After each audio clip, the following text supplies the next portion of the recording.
നമസ്കാരം, കൊട്ടാരക്കര മീഡിയയിലേക്ക് സ്വാഗതം.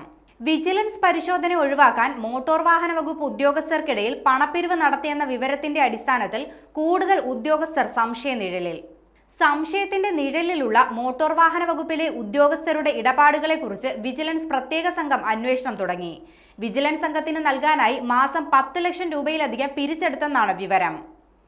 ഇതിന് ഒരു മോട്ടോർ വെഹിക്കിൾ ഇൻസ്പെക്ടറാണ് നേതൃത്വം നൽകുന്നതെന്നും കണ്ടെത്തിയിട്ടുണ്ട്. ഇതിൽ വിജിലൻസിലെ ഏതെങ്കിലും ഉദ്യോഗസ്ഥന് പങ്കുണ്ടോ എന്ന് പരിശോധിക്കുന്നുണ്ട്. കൈക്കൂലി കേസിൽ പിടിയിലായ എറണാകുളം മുൻ RTOയെയും 2 ഏജന്റുമാരെയും ചോദ്യം ചെയ്തതിൽ നിന്നാണ് ഈ ഇടപാടിനെ കുറിച്ച് വിവരം കിട്ടിയത്. ഇതിന്റെ കൂടി പശ്ചാത്തലത്തിലാണ് കഴിഞ്ഞ ദിവസം എറണാകുളം, തൃശൂർ, കോഴിക്കോട് ജില്ലകളിലെ മോട്ടോർ വാഹന വകുപ്പ് ഉദ്യോഗസ്ഥരുടെ വീടുകളിൽ വിജിലൻസ് പരിശോധന നടത്തിയത്. ഇവിടെ നിന്ന് കണ്ടെത്തിയ രേഖകൾ വിജിലൻസ് പരിശോധിച്ചു വരികയാണ്. അതേസമയം കൈക്കൂലി കേസിൽ അറസ്റ്റ് ചെയ്ത 1-ാം പ്രതി എറണാകുളം മുൻ RTO TM ജേഴ്സനും 3-ാം പ്രതി കൺസൾട്ടന്റ് രാമപ്പടിയാറിനും ജാമ്യമില്ല. 2-ാം പ്രതി ഏജന്റ് R സജേഷിന് കോടതി കർശന ഉപാധികളോടെ ജാമ്യം അനുവദിച്ചു. മൂവാറ്റുപുഴ വിജിലൻസ് കോടതി ജഡ്ജി NV രാജുവാണ് ജാമ്യാപേക്ഷകൾ പരിഗണിച്ചത്.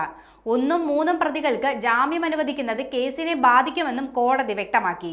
ഗൗരവകരമായ കുറ്റമാണ് പ്രതികൾ ചെയ്തിരിക്കുന്നതെന്നും RTOയുടെ വസതിയിൽ നിന്നും 72 കുപ്പി വിദേശമദ്യം കണ്ടെത്തിയത് മദ്യം കൈക്കൂലിയായി സ്വീകരിക്കുന്നതിന്റെ തെളിവാണെന്നും കോടതി നിരീക്ഷിച്ചു. 80 ലക്ഷത്തിന്റെ സ്വത്ത് കണ്ടെത്തിയതും അനധികൃത സ്വത്ത് സമ്പാദനത്തിലേക്കാണ് വിരൽ ചൂണ്ടുന്നത്. 3-ാം പ്രതിയിൽ നിന്നും മദ്യക്കുപ്പി സ്വീകരിക്കുക മാത്രമാണ് 2-ാം പ്രതി ചെയ്തതെന്ന് സജേഷിന് ജാമ്യം അനുവദിച്ചുകൊണ്ട് കോടതി വ്യക്തമാക്കി.